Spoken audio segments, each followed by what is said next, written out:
کسی کی بات کا ایسا مطلب لیا جائے گا جس پہ وہ خود راضی بھی ہو. ایسا مطلب لینا جس پہ وہ راضی نہ ہو, وہ مطلب کبھی بھی نہیں لیا جائے گا کسی کی بات.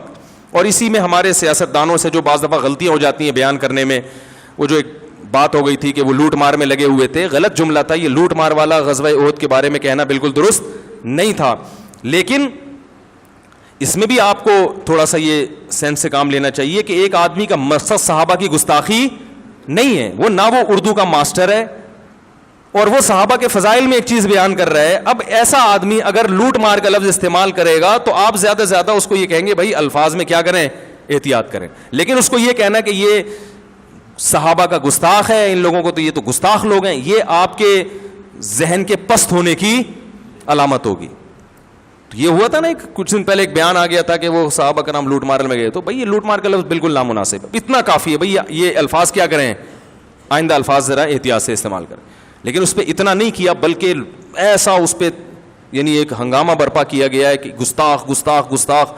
تو وہی بات ہے کہ یہ مجھے تو ایسا لگتا ہے ہمارے ان جذباتی پن سے لبرل لوگوں کو طاقت مل رہی ہے. وہ یہ کہہ رہے ہیں, وہ یہ کہیں گے ان مذہبی لوگوں کو بالکل بند کر دو, یہ نہیں جینے دیں گے ہمیں. یہ کسی پہ کسی بھی وقت کوئی بھی فتویٰ لگا سکتے ہیں. تو غلط کو تو غلط ہی کہا جائے گا, لیکن جتنا غلط ہے, جتنا غلط ہے اتنا کہا جائے گا, اس سے زیادہ نہیں کہا جائے گا. نبی صلی اللہ علیہ وسلم کی سیرت میں ہمیں بہت سی مثالیں ملتی ہیں.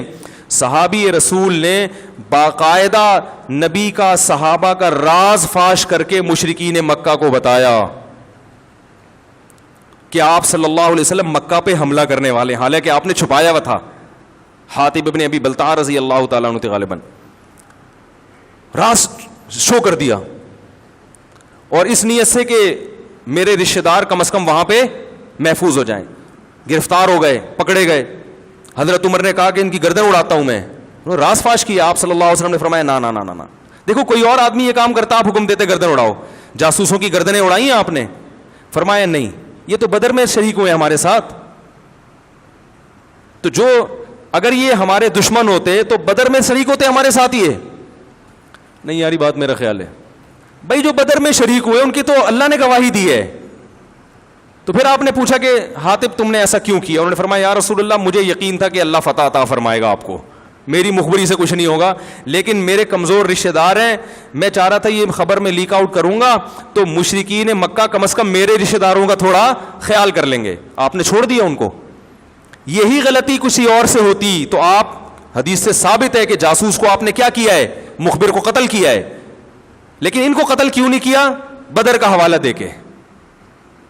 تو یاد رکھو میرے بھائی, کوئی سیاستدان, کوئی عالم, کوئی بھی شخصیت ممبر پہ بیٹھ کے بات کرے, اس کی زبان سے زبان لڑکھڑا گئی, الفاظ غیر شائستہ استعمال ہو گئے, تو آپ اس پہ گستاخ کا فتویٰ لگانے سے پہلے اس کے ماضی کو اٹھا کے دیکھیں آپ کہ یہ کیا فطرتاً گستاخ ہے یا اس سے غلطی سے یہ لفظ زبان سے نکل گیا ہے.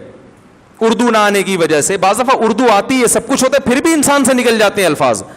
یہی حشر جنید جمشید کا کیا, یہی جن میں نام نہیں لوں گا, جو ایک ہر آدمی دوسرے کی غلطی کو نا کیش کرانے کی کوشش میں لگا رہتا ہے کہ غلطی کرے, اور اوپر سے تو احتجاج کر رہے ہوتے ہیں, اندر سے بڑے خوش ہوتے ہیں الحمدللہ بہت اچھی غلطی ہوئی آپ کی, زبردست غلطی ہوئی, بڑا مزہ آیا, 2-4 ایسی غلطیاں اور کر دو بس. تو ایسے لگ رہا ہوتا ہے کہ ذلیل کرنے کا ہمیں کیا مل گیا, موقع مل گیا. تو یہ ہمارے نبی کی سیرت نہیں ہے, سمجھ رہے ہیں؟